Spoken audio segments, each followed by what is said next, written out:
le philosophe est quelqu'un qui préfère utiliser son esprit critique. Il doute, et il doute même de ce qui semble évident. Parce que ce qui semble évident n'est pas forcément évident.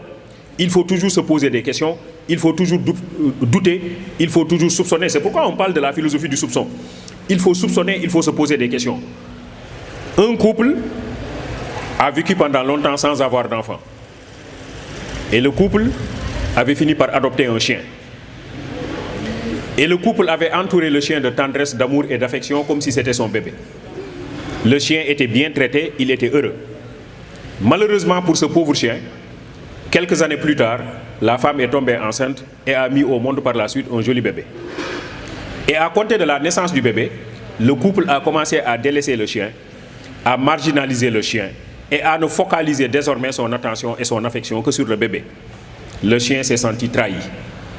Un jour, le couple s'est mis sur la terrasse pour prendre une croûte. Au même instant, le bébé dormait en bas dans le salon. Le chien était aussi en bas dans le couloir à côté du salon. À un certain moment, le monsieur se rappelait que le bébé était en bas et que le chien était aussi en bas. Il a pris rapidement les escaliers et quand il est arrivé à hauteur du couloir, il s'est aperçu que la gueule du chien était tachetée de sang et que le chien était en train de ronger un os. Le monsieur entre dans sa chambre, prend son revolver et tue le chien.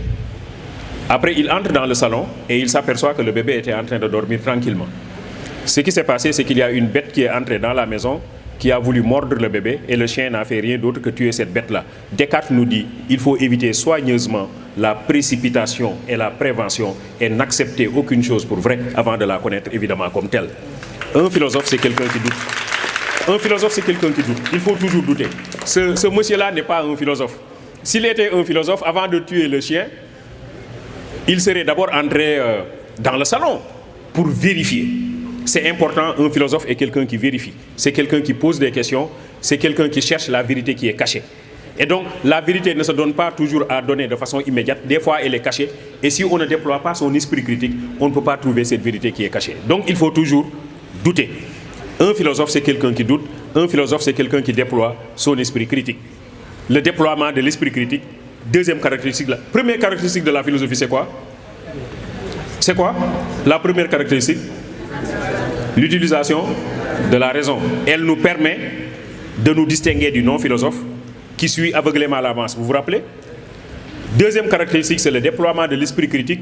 Elle nous permet de faire la différence entre le vraisemblable et le vrai. Vous vous rappelez? Il ne faut pas oublier ça. Troisième caractéristique de la philosophie, c'est la quête du savoir. Un philosophe n'est pas quelqu'un qui possède le savoir, c'est quelqu'un qui va à la recherche du savoir.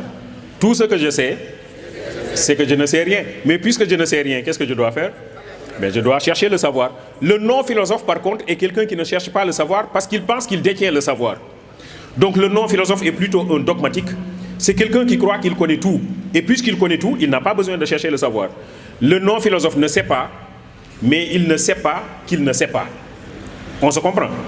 Il ne sait pas, mais il ne sait pas qu'il ne sait pas. C'est pourquoi il croit qu'il connaît. Le philosophe, par contre, ne sait pas, mais il sait qu'il ne sait pas. Et c'est pourquoi il va à la quête du savoir.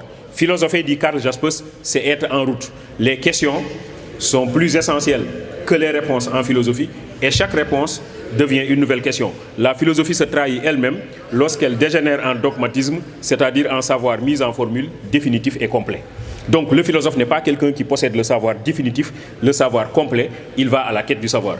J'ai parlé de trois caractéristiques de la philosophie. Premièrement, c'est quoi? L'utilisation de la raison. Deuxièmement, l'esprit critique. Troisièmement, la quête du savoir. Alors on prend ces caractéristiques et on les compare à la science, on prend ces caractéristiques, on les compare à la religion. C'est aussi simple que ça. Donc quand on vous demande de comparer la philosophie et la science, la philosophie et la religion, la philosophie avec n'importe quelle autre chose, vous prenez ces caractéristiques et vous comparez.